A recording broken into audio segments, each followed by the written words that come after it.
Hello दोस्तों, हमारे YouTube channel अद्भुत भक्ति ज्ञान पर आप सभी श्रोताओं, भक्तों एवं विद्वान साथियों का हार्दिक स्वागत एवं अभिनंदन है। जैसा कि आपको पता है कि मैं रोजाना की तरह आज भी एक रहस्यात्मक वीडियो लेकर आया हूं।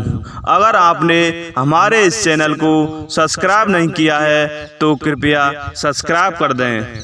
आज हम किस तरह से समुद्र में डूबी थी द्वारका, इसके बारे में बताएंगे और चलते हैं सीधे अपने वीडियो पर। भगवान श्री कृष्ण ने मथुरा वृंदावन को छोड़ने के बाद समुद्र तट पर द्वारका नगरी बसाई थी। वही द्वारका जो आज गुजरात की शान है। कई खोजों के दौरान समुद्र में एक नगर डूबा होने की बात सामने आती है। दरअसल समुद्र में समाई यह नगरी द्वापर युग में कान्हा द्वारा बसाई गई द्वारका ही है, जो कौरवों की माता गांधारी और ऋषियों द्वारा दिए गए श्राप के कारण तहस नहस हो गई। अब आपके मन में सवाल उठेगा कि भगवान की बसाई नगरी को भला ऋषि क्यों श्राप देने लगे। आइए यहाँ जानते हैं इस घटना की पूरी बहस।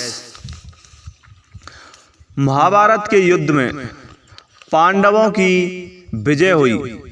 श्री कृष्ण ने युधिष्ठिर को राजगद्दी पर बैठाया और राज्य से जुड़े नियम कानून उन्हें समझाकर वे कौरवों की माता गांधारी से मिलने पहुँचे। कान्हा के आने पर गांधारी फूट फूट कर रोने लगी और फिर क्रोधित होकर उन्हें श्राप दिया कि जिस तरह तुमने मेरे कुल का नाश किया है, तुम्हारे कुल का अंत भी इसी तरह होगा।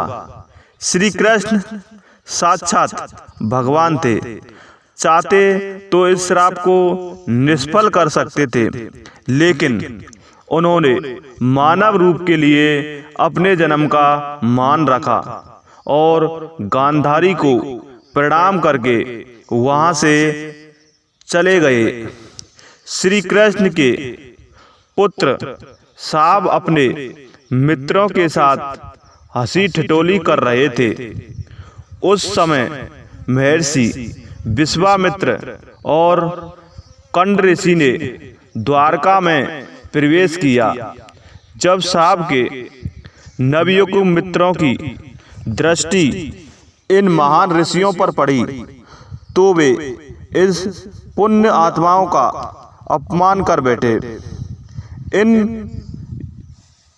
युवकों ने साहब को एक महिला के वेश में तैयार किया और महर्षि विश्वामित्र तथा कंड ऋषि के सामने पहुंचकर उनसे बोले, यह स्त्री गर्भवती है, आप देखकर बताइए कि इसके गर्भ में क्या है।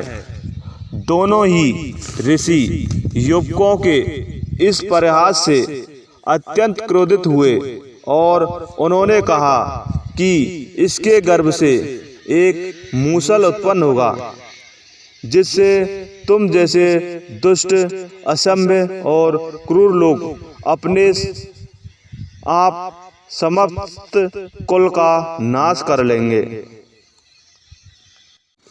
तब श्री कृष्ण ने किया ऋषियों का सम्मान।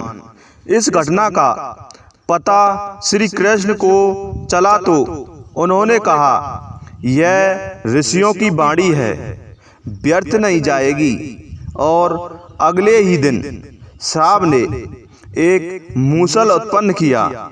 इस मूसल को राजा उग्रसेन ने समुद्र में फेंकवा दिया। साथ ही श्री कृष्ण ने नगर में घोषणा करा दी कि अब कोई भी नगरवासी अपने घर में मदरा नहीं बनाएगा, क्योंकि कृष्ण नहीं चाहते थे कि उनके कुल के लोग और संबंधी मदरा के नशे में कोई अनुचित व्यवहार कर परिवार सहित एक दूसरे का नाश कर बैठे, क्योंकि ऋषियों की वाणी तो सच होनी थी। एक समय अर्जुन ने द्वारका पहुंचकर वासुदेव श्री कृष्ण से कहा कि वह नगर में शेष बचे सभी लोगों को हस्तिनापुर चलने की तैयारी का आदेश दें। फिर अर्जुन ने प्रभास क्षेत्र जाकर सभी यदुवंशियों का अंतिम संस्कार किया। अगले दिन वासुदेव जी ने प्राण त्याग दिए। उस पर उनका अंतिम संस्कार कर अर्जुन सभी महिलाओं और बच्चों को लेकर द्वारका से निकल गए। जैसे ही उन लोगों ने नगर का घोड़ा,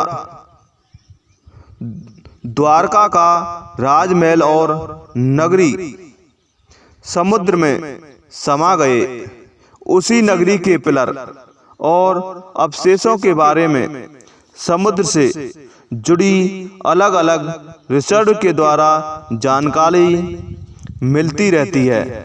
धन्यवाद। और अगर आपने हमारे इस चैनल को सब्सक्राइब नहीं किया है तो कृपया करके सब्सक्राइब कर दें और पास वाली घंटी को प्रेस कर दें, जिससे हमारी आने वाली वीडियो का नोटिफिकेशन आप लोगों तक पहुंच सके। धन्यवाद।